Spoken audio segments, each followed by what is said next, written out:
se inscreva no canal, curta e compartilhe. Temos vídeos novos todos os dias, 2 vezes por dia.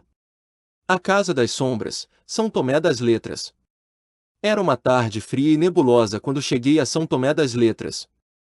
O céu parecia conspirar contra qualquer fagulha de otimismo, com nuvens cinzentas que pareciam esconder segredos milenares.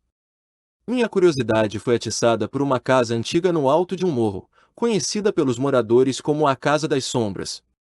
Diziam que ninguém ficava muito tempo por lá sem sentir a presença de algo que não deveria estar. Era um desafio irresistível. Ao me aproximar, o ar ficou mais denso, e o som das minhas botas no chão de pedra parecia mais alto do que deveria. A casa era imensa, com janelas quebradas e portas que pareciam ter sido esculpidas à mão séculos atrás. A madeira escura estava coberta de musgo, e o silêncio era tão profundo que até o canto dos pássaros evitava aquele lugar. Algo naquela casa chamava por mim, como se sussurrasse meu nome no vento gelado. Ao entrar, um cheiro de madeira podre misturado com mofo invadiu minhas narinas. A luz que entrava pelas frestas das tábuas criava sombras que dançavam no chão, brincando com minha imaginação. Os móveis cobertos por lençóis brancos pareciam fantasmas congelados no tempo, e o render do assoalho anunciava cada passo que eu dava. Foi então que ouvi o primeiro som, um leve bater, como unhas arranhando uma superfície de madeira. Meu coração disparou, mas decidi investigar. Subi a escada central, que rangia como se reclamasse da minha presença. A sensação de ser observado era quase palpável. Quando alcancei o andar superior, percebi que havia uma porta trancada ao final do corredor. Fui atraído por ela, mesmo sem saber o motivo. Ao tocá-la, um arrepio percorreu minha espinha, como se a casa estivesse viva e percebesse minha intromissão. Com um empurrão, a porta cedeu. Lá dentro, encontrei um quarto escuro, repleto de móveis antigos e um espelho coberto por um pano preto. Fui até ele, como se algo me obrigasse. Quando puxei o pano, o reflexo que vi não era o meu. O que vi no espelho me deixou paralisado. Não era o meu rosto que encarava de volta, mas o de uma mulher de cabelos longos e negros, com olhos vazios como o abismo. Sua boca estava entreaberta, como se tentasse falar, mas o silêncio era absoluto. Pisquei, esperando que fosse uma ilusão, mas ela continuava lá, imóvel, enquanto meu coração martelava no peito. Tentei me afastar, mas meus pés pareciam colados ao chão.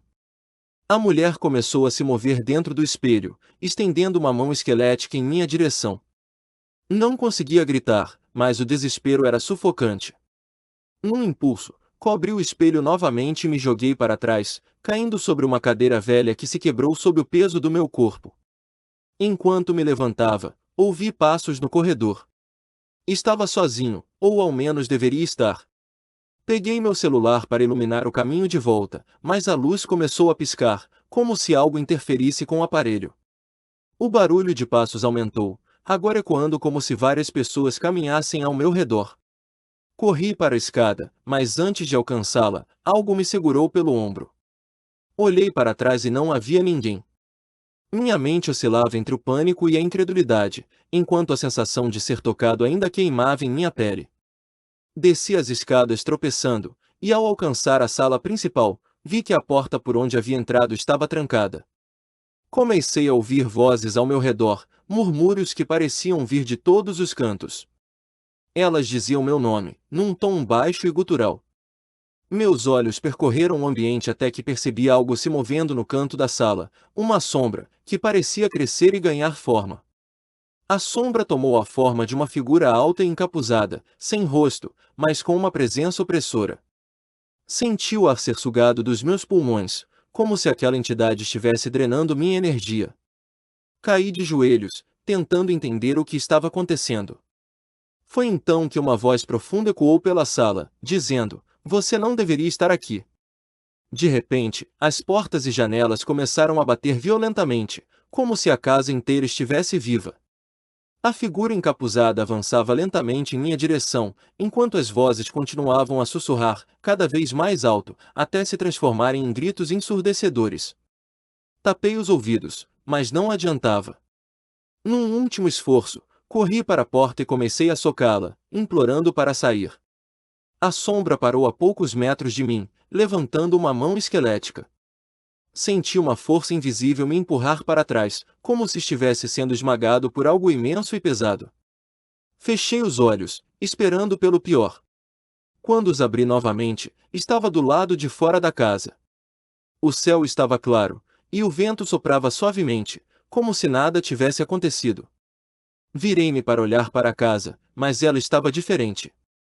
Não havia mais janelas quebradas ou madeira apodrecida, parecia uma casa comum, habitada.